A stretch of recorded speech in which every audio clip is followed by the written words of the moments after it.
thing I was saying about the Bills early in the season, I was like, the Bills could be a surprise team this year.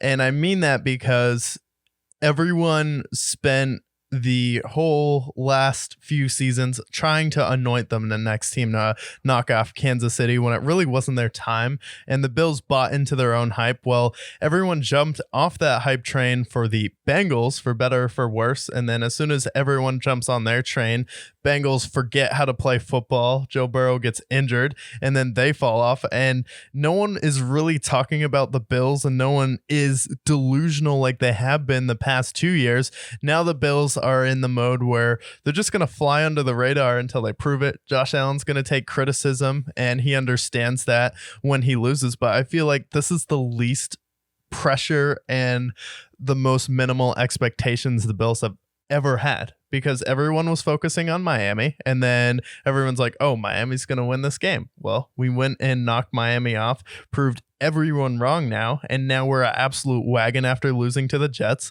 So everyone was like, oh no, is Josh Allen turning into Daniel Jones without Brian Daboll?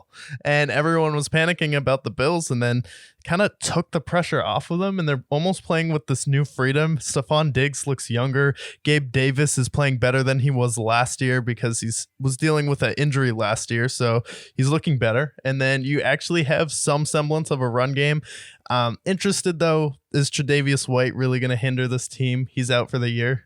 Yeah, I think it's definitely going to be a big blow for them, but he's been banged up in seasons past. I hope that he has a speedy recovery.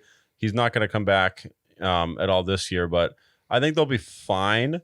But I think when you see them match up against a team like the Chiefs, or if the Jags can actually hit their stride like we expect them to, someone like them, or, interconference play, someone like the Lions, 49ers, Cowboys, Eagles, teams of that nature, I think that's when we'll start to really miss them.